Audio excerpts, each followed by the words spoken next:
സമയത്ത് നമ്മൾ ആ സമയം വാടക വീട്ടിലാണ് താമസിച്ചിരുന്നത്. അപ്പോൾ ഓണർ അവരിങ്ങനെ പറയാണ് കല്യാണം ഉറച്ചു എന്ന് പറഞ്ഞ സമയത്ത് ഏതാ ഷിമ്മിട്ടിട്ട് പുറത്തിരിക്കുന്ന ആ കൊച്ചുകുട്ടിക്കോ ഇവർക്കെന്താ ഇവർക്ക് എന്തെങ്കിലും പ്രശ്നമുണ്ടോ, ഈ ചെറിയ കുട്ടീനെ കല്യാണം കഴിച്ചു കൊടുക്കാണോ എന്നാണ് അവര് പോലും വിചാരിച്ചത്.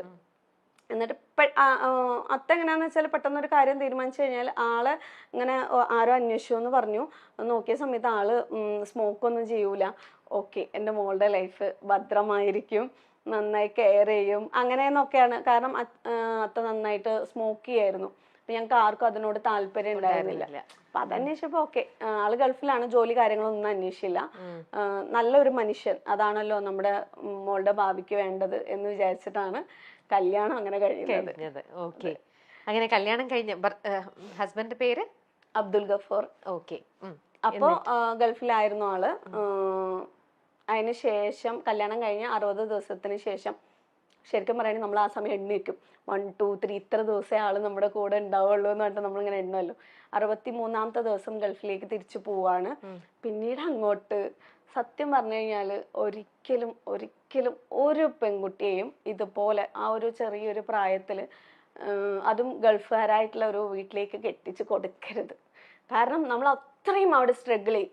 കാരണം നമുക്ക് ആകെ അറിയുന്നത് നമ്മൾ ഇന്റിമേറ്റ് ആയി നമ്മൾ കുറച്ച് ക്ലോസ് ആയിരിക്കുന്ന ഈ ഒരു ഹസ്ബൻഡിനോടായിരിക്കും. വിവാഹം കഴിഞ്ഞ് 17 വയസ്സെന്ന് ഒരു മെച്യൂരിറ്റി എന്ന് പറഞ്ഞാൽ എന്താണെന്ന് പോലും അറിയാത്തൊരു പ്രായത്തില് നമ്മള് വേറൊരു വീട്ടില്, അതായത് എനിക്ക് കംഫർട്ടബിൾ ആയിട്ടുള്ളത് എൻ്റെ അത്ത, എൻ്റെ അമ്മ, എൻ്റെ ആങ്ങളമാര്, ഇതേ നമ്മൾ കണ്ടിട്ടുള്ളൂ. തികച്ചും ആരാണ് എന്താണ് ഒന്നും അറിയാത്തൊരു വീട്ടിലേക്ക് നമ്മൾ കയറി പോവാണ്.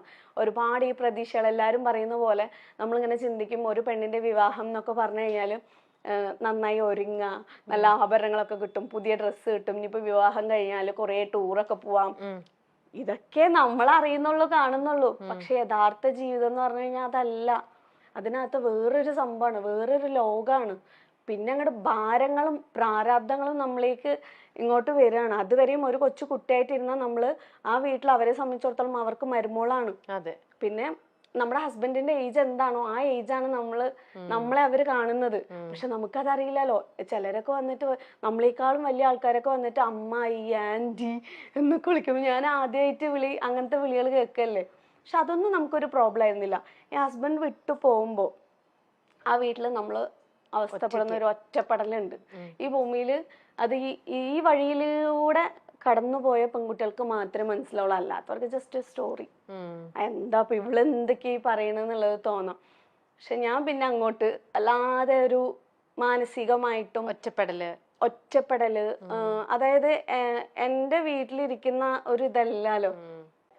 ഓക്കെ, അപ്പൊ അതിനുശേഷം അദ്ദേഹം അങ്ങനെ 63 ദിവസം കഴിഞ്ഞപ്പോൾ അദ്ദേഹം ഗൾഫിലേക്ക് പോയി, ജോലിക്കായിട്ട് ഗൾഫിലേക്ക് പോയി. പിന്നീട് അങ്ങോട്ട് എപ്പോഴാ തിരിച്ചു വരുന്നത് എന്ന് പറഞ്ഞിട്ട് കാത്തുനിന്ന്, അതായത് നമ്മുടെ വീട്ടിലേക്ക് എന്നാ ഒന്ന് പോവാ വെയിറ്റ് ചെയ്തിരിക്കും. ഇവിടെ 15 ദിവസം, അവിടെ 10 ദിവസം, അല്ലെങ്കിൽ ഇവിടെ 20 ദിവസം, അവിടെ ഹസ്ബൻഡിന്റെ വീട്ടിൽ 20 ദിവസം നിൽക്കുക, 10 ദിവസം അമ്മയുടെ വീട്ടിൽ. ആ 20 ദിവസം ആവാൻ വേണ്ടിട്ട് ഓരോ ദിവസം ഇങ്ങനെ 1 2 3 എത്ര തന്നെ ഹസ്ബൻഡിന്റെ വീട്ടിൽ സുഖമുണ്ടോ ഇല്ലേ, ഇവിടെ ഞാൻ വേറൊന്നും പറയുന്നില്ല, സുഖമുണ്ടോ ഇല്ലേ, നമ്മുടെ വീടിന്റെ ആ ഒരു സ്വാതന്ത്ര്യമോ സമാധാനമോ ഒരിക്കലും നമുക്ക് നമ്മൾ ജനിച്ചു വളർന്ന നമ്മുടെ അച്ഛനമ്മ, നമ്മുടെ ലോകം, അവിടെ നമുക്ക് കിട്ടുന്ന ഒരു കംഫർട്ട് സോൺ എന്ന് പറയുന്നത് പ്രത്യേകിച്ചും ഈ ഒരു പ്രായത്തില്, മറിച്ച് വേറൊരു വീട്ടിലേക്ക് എങ്ങനെ കല്യാണം ഞാൻ എടുത്തൊരു തീരുമാനമുണ്ട്. എനിക്ക് ഫസ്റ്റ് പെൺകുട്ടി ജനിച്ചപ്പോ അവളുടെ വിവാഹത്തിനെ പറ്റിയിട്ട് ഞാൻ അടുത്ത കാലത്തൊന്നും ചിന്തിക്കൂല. ഞാൻ പറയും ഒരു പരിധി വരെ നീ എനിക്കിപ്പോ കെട്ടണം എന്ന് പറഞ്ഞു വന്നാലും ഞാൻ വിടൂല. നീ സ്വാതന്ത്ര്യത്തോടെ ജീവിക്കാം. മോളെ എപ്പോ കല്യാണം കഴിപ്പിക്കണം എന്നാണ് ഞങ്ങൾ ഇന്നലെ ഫുള്ള് അതായിരുന്നു ചർച്ച. ഞങ്ങളുടെ അതായത് ചെക്കൻ മാത്രം സെറ്റ് ആയിട്ടില്ല, കല്യാണത്തിന്റെ എല്ലാ ചർച്ചകളും ഗുലാബി, മെഹന്തി എല്ലാം സെറ്റ് ആയി. എത്ര വയസ്സായി? ആകെ 16 ആയിട്ടുള്ളൂ. അപ്പൊ ഞാൻ പറഞ്ഞു ഇതൊക്കെ നമുക്ക് ചർച്ച ചെയ്യാം, കേൾക്കാനൊക്കെ നല്ല സുഖമാണ്, പക്ഷെ 24 വയസ്സായിട്ട് നമുക്ക് മതി. അത്രയും മതി. അത്രയും കാലം നീ സ്വാതന്ത്ര്യത്തോടെ, ആരെയും പേടിക്കാതെ, ആരെങ്കിലും എന്നെ എന്തെങ്കിലും പറയോ അല്ലെ എന്നെ എന്തെങ്കിലും ചെയ്യോ, ഞാൻ ചെയ്യുന്നത് ശരിയാണോ, ഞാൻ ചെയ്തത് തെറ്റാണോ, അല്ലെങ്കിൽ എനിക്കൊരു ഗുഡ് സർട്ടിഫിക്കറ്റ്, മരുമോള് നല്ല മരുമോളാണ് എന്നുള്ള പേര് കിട്ടാൻ വേണ്ടിയിട്ട് സ്വന്തം എന്താ പറയാ സ്വാതന്ത്ര്യം കളഞ്ഞിട്ട് ജീവിക്കാത്ത ഒരു അവസ്ഥ എനിക്ക് നിനക്ക് തരണം എന്ന് യാതൊരു നിർബന്ധവും ഇല്ല. സ്വാതന്ത്ര്യത്തോടെ ജീവിക്കും ഉം. അതുവരെ. ഈ കിട്ടാം ഒരു പരീക്ഷണമാണ് വിവാഹം.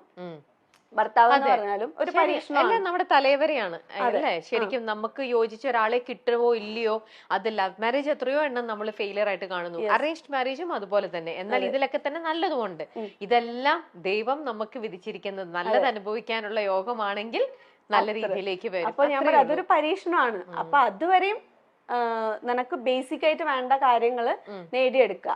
കാരണം നമ്മുടെ കയ്യിൽ അത്രയും സ്ട്രോങ് ആയിട്ടുള്ള ഒരു സംഭവം ഉണ്ടെങ്കിൽ പിന്നെ ഞാൻ അനുഭവിച്ച അത്രയും കാര്യങ്ങള് സ്ട്രഗിൾ അനുഭവിക്കേണ്ടി വരില്ല. സോ അത്രയും ഫ്രീഡം ആയിട്ട് നടന്നോളൂ. അതിനുശേഷം നമുക്ക് ചിന്തിക്കാന്നുള്ളതാണ് എന്റെ ഒരു കോൺസെപ്റ്റ് എന്ന് പറഞ്ഞത്. പിന്നെ ആള് ഓക്കെ, അങ്ങനെ അദ്ദേഹം പോയി ഇങ്ങനെ 20 ദിവസം എണ്ണി കാത്തിരുന്ന് 10 ദിവസം അങ്ങനെ നിൽക്കുന്ന ഒരു അവസ്ഥ.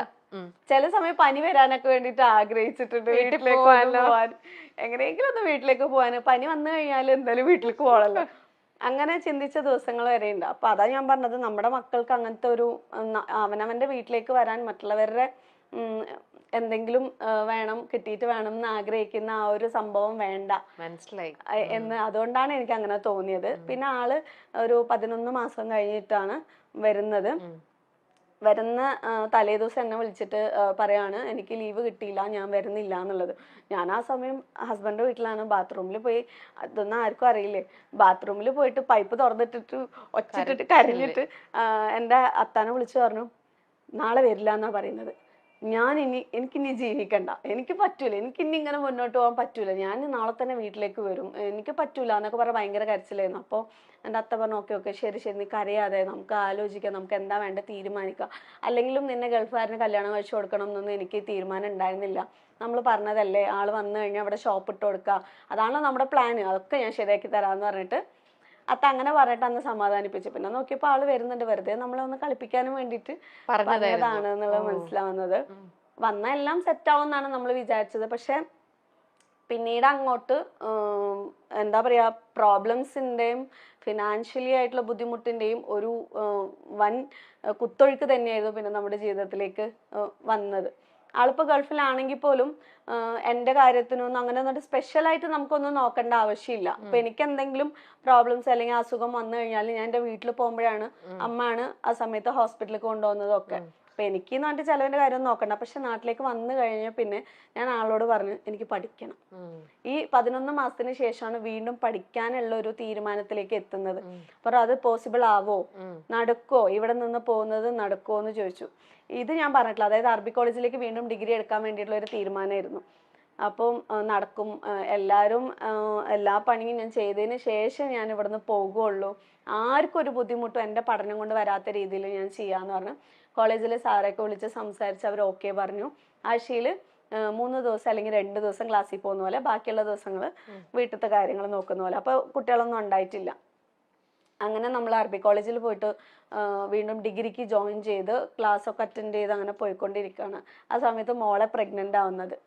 മോളെ പ്രഗ്നന്റ് ആയിട്ട് നമ്മൾ ക്ലാസ് പറ്റുന്ന പോലെ പോയി. എങ്ങനെ പോകുന്ന വെച്ചാൽ രാത്രി തന്നെ എല്ലാ പാത്രങ്ങളൊക്കെ കഴുകി ഫിനിഷ് ആക്കി വെക്കും. കാരണം എനിക്ക് നേരത്തെ ക്ലാസ്സിലോട്ട് പോകണം. അപ്പോൾ തലേ ദിവസം തന്നെ മാക്സിമം ചെയ്യാനുള്ള പണികളൊക്കെ ചെയ്തിട്ട് പാത്രങ്ങളൊക്കെ എല്ലാം കഴുകി കിച്ചൺ കംപ്ലീറ്റ് നീറ്റ് ആക്കിയതിന് ശേഷം രാവിലെ എണീറ്റിട്ട് ആണ് പോകുന്നത്, ക്ലാസ്സിലേക്ക് പോകുന്നത്.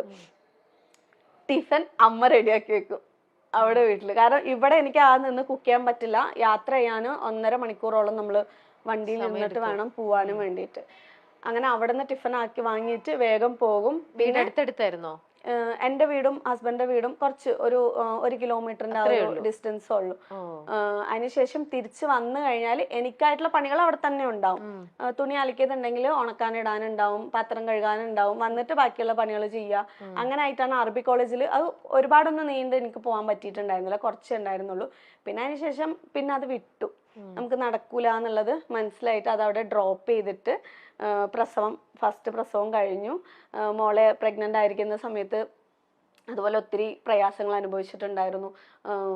എന്താ പറയാ, വെയിറ്റ് എടുത്തിട്ടും അവിടെ എന്ന് പറയുമ്പോൾ പണ്ടത്തെ ആ ഒരു സ്റ്റൈലാവുമ്പോൾ തന്നെ ഈ ടാങ്കൊക്കെ ഭയങ്കര, ടാങ്കിൽ വെള്ളം നിറച്ച് വെച്ചിട്ട് അന്ന് എടുത്തിട്ട് വന്നിട്ടാണ് നമുക്ക് ഈ പാത്രങ്ങളൊക്കെ കഴുകാനും വേണ്ടിയിട്ട്.